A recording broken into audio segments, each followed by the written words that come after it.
हाँ, देखो संसार त्रिकाल में सत्य नहीं है और भगवान त्रिकाल सत्य हैं। जागृत में आवे तो सत्य है, स्वप्न में आवे तो सत्य है, सुषुप्ति में भावना में जब कभी जहां जैसे वो सत्य हैं।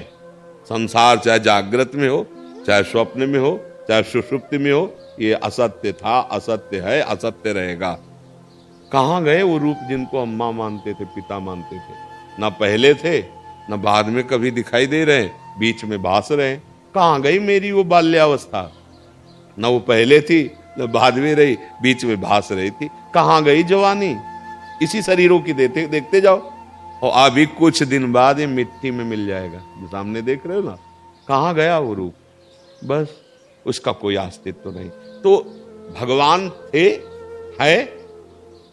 दोस्तों, राधे राधे बोलते रहें और बाबा जी के प्रवचन को आगे बढ़ाते रहें और सुनते रहें। राधे राधे दोस्तों। रहेंगे, इसलिए उनके लिए जागृत स्वप्न सुसुप्ति का भेद नहीं माना। जैसे हम भावना में आ रहे हैं, पक्का वो आ रहे हैं। जितना आपको दिखाई दे रहा है, जितना भाव बन रहा है, वो आए हैं कृपा करके। उन पे हमें नहीं ये तो मेरी शायद कल्पना होगी या भावना होगी, नहीं, वो सत्य आए। अगर स्वप्न में गुरुदेव आए, प्रभु आए, भक्त आए, तो सत्य आए। वो त्रिकाल सत्य है, इसलिए त्रिकाल सत्य है। उसके लिए मिथ्या थोड़ी सोचा जाता है। संसार मिथ्या है तो मिथ्या है। ब्रह्म सत्यम जगन मिथ्या, ये न रूप कभी रहे थे, न कभी है, न कभी रहेंगे। पीछे न थे न आगे रहेंगे, तो इनकी क्या सत्ता है? बीच में दिखाई दे रहे हैं। इसीलिए बहुत सावधानी से अपने शरीर का राग मिटाकर भगवान की प्राप्ति कर ले। यहाँ मतलब धोखे का खेल है। उमा काहू मैं अनुभव अपना, सत हरि भजन जगत सब सपना। तो इसलिए सपने में भगवान आ जाए तो बहुत बड़ी कृपा कर दी। वो भगवान ही है, वो मिथ्या नहीं है। हाँ, अगर आप जैसे भाव में बैठे हो और थोड़ा थोड़ा झलक रहा है, सांवले चरणार बिंद है, गोरे चरणार बिंद है प्रियालाल के, और बंसी अधरों पे है, ऐसे गलबैया दिए खड़े हैं, वो आ रहे हैं तुम्हारे भाव में। उसे तुम झूठा मत मानो ना।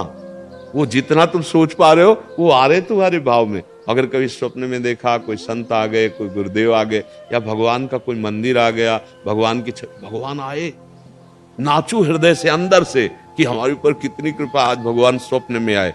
लेकिन संसार जागृत में भी सत्य नहीं है, सुषुप्ति में भी नहीं है, और स्वप्न में भी नहीं। देखो, ये शरीर जागृत में दिखाई देता है और स्वप्न में जब होते तो पड़ा रहता है, लेकिन इसका भान होता है क्या? तो मिथ्या हो गया ना। अच्छा, स्वप्न में जो थे जब जगे तो मिथ्या हो गया ना। ये क्षण क्षण में मिथ्या होने वाले शरीरों को हम सत्य कैसे माने? और शास्त्र भी कहता है, वो हम खुद देख रहे हैं, ये नाश की तरफ जा रहा है। सत्य है भगवान तो त्रिकाल सत्य है, सत्य है भगवान के भक्त तो त्रिकाल सत्य है। जैसे संत जन है ना, अंतर ध्यान हो जाते हैं ना, तो वो ऐसे थोड़ी कि संसारी आदमी की तरह मर गए फिर नारकी योनियों को प्राप्त हुए। अगर आज आप अभी देखना चाहें कि पूज्य पाद उड़िया बाबा के हमें दर्शन चाहिए, तो आपकी एकाग्रता और भजन है, तो वो भगवान है। वो अभी आ जाएंगे, उड़िया बाबा बन करके मिल जाएंगे।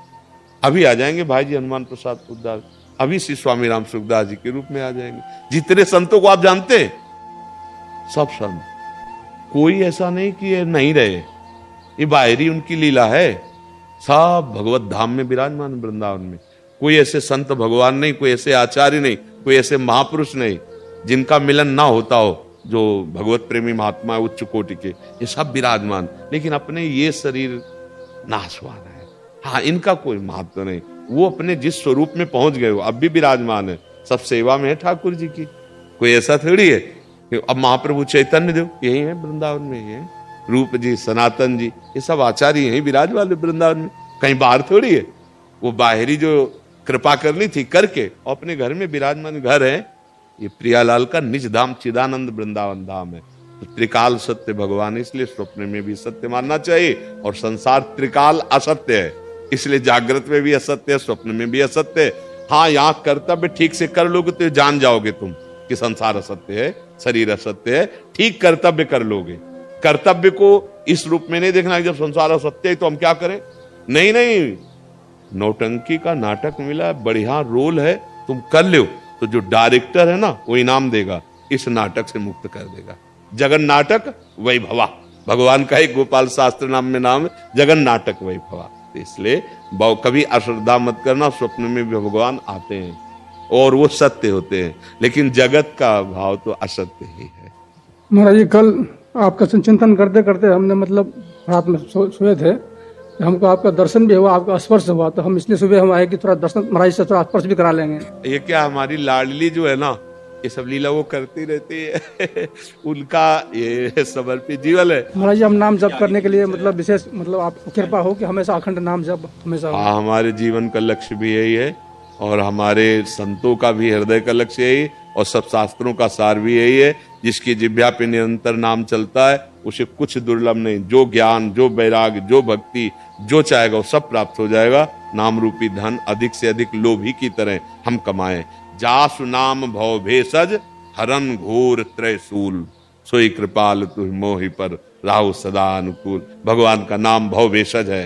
हाँ, तीनों तापों का नाश करने की सामर्थ्य रखता है और भगवान को अधीन करने की सामर्थ्य रखता है। सुमिर पवन सुत पावन नामू, अपने बस करी राखे रामू।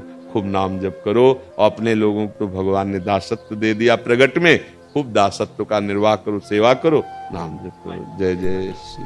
वीडियो को लाइक करें और चैनल को सब्सक्राइब करें और राधे राधे कमेंट में जरूर लिख दिया करें।